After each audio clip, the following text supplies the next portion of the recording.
Nathan Emerson, you're the CEO of Propertymark.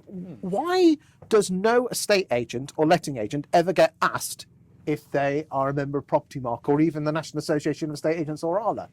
Is that a poor communication or something else? Talk to me.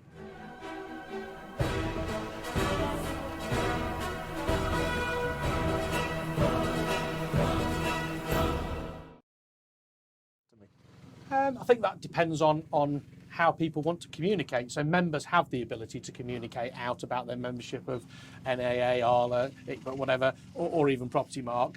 And as an organisation, obviously, we have to choose very carefully how we spend our budgets from a membership point of view or a consumer point of view, really. The demonstration of what you do is almost like your kite mark. And let's be honest, if I'm looking at an iron and a toaster, I don't know what membership bodies anybody is a member of who makes irons and toasters until I want an iron or a toaster. It's probably the iron and toaster organisation. Organisation, exactly. So I think actually it's to say, oh, is public perception, etc. There, public perception is only wanted by them at the time that they want that particular service. And you look at your NCAP rating on your car. I'm not bothered about that till I go to buy a car, and then I'm worried that one is 4.9 and one is 5.2. So, yeah, absolutely. I think that's what... Membership prices is, if you don't mind me saying, it's about £240 a year. If you bump those up to say 300, an extra 60 quid, that's an awful lot of, you could use that money to advertise Propertymark nationally. Absolutely, we could. Why, why aren't you spending more money getting the message out there? So I think again, it's what do members want. So we're going through a full review at the moment, and some members are wanting a consumer face more, but actually we are a membership body. The majority of members want more benefits for members to help them do their job, and actually the fact that they're doing their job with the support actually means the consumer benefits because we deliver a better service at the end of it. So spending vast resources communicating to the public saying, oh, we're Propertymark, use one of our members, actually benefits the Propertymark brand, doesn't necessarily benefit the members. What I would rather do is give the members as many tools in their bag as they can do, so when they turn up to repair somebody's boiler, they've got the requisite tools to do. And so our job is to give them the tools, to give them the training, to give them the support, to allow them then to go out and do the job properly. Sorry.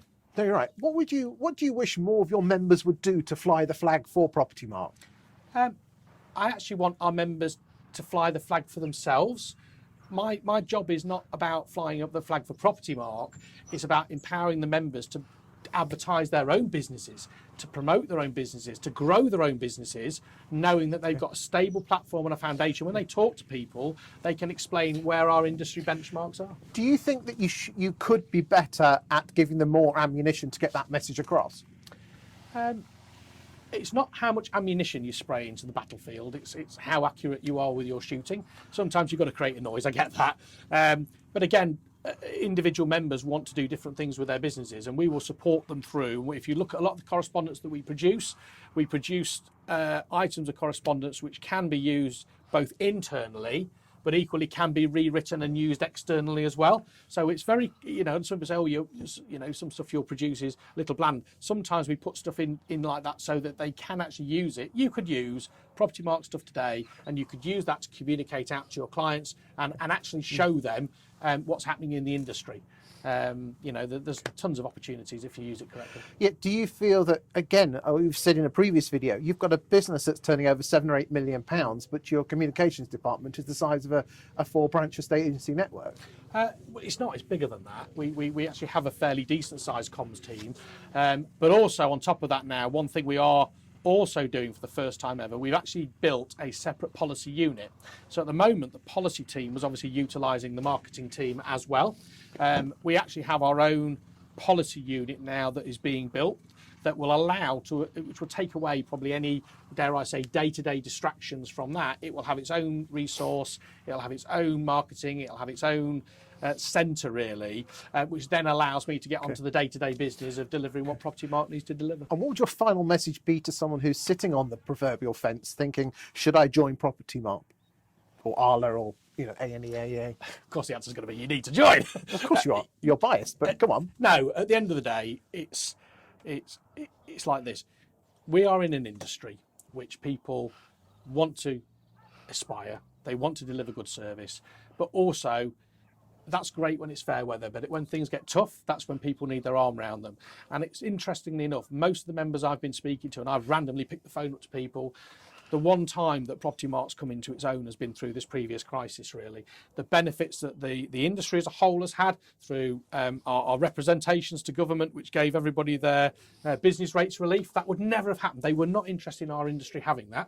That purely came, the whole industry benefited £210 million purely because of our inspection. So when I get members saying, oh, you know, your membership's £250, as we spoke about on the previous video, most agencies have probably benefited by 10, 15 or £20,000. You know, and that was a direct thing that we actually produced in the industry. That is one of many. I've just used that as the most recent one. But equally, the support we gave people. I mean, I even myself did some, you know, quite a lot of sessions for members right at the beginning, how to prepare your business, how to structure yourself through it, what to do with the money, how to deal with it, you know, how to position your staff, mental health. All of these things, you know, we provided a mental health line, we provided a legal helpline. All of these are absolutely free. We provided a HR line.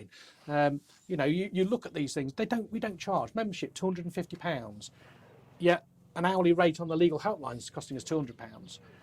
But that service is there. It is there for people, and we have invested a lot of capital in supporting that to make sure that people have got the help that they need, because again, not every business has got the money to be able to pay for that. Thank you for that insightful insight. Thank you, Nathan. You're welcome.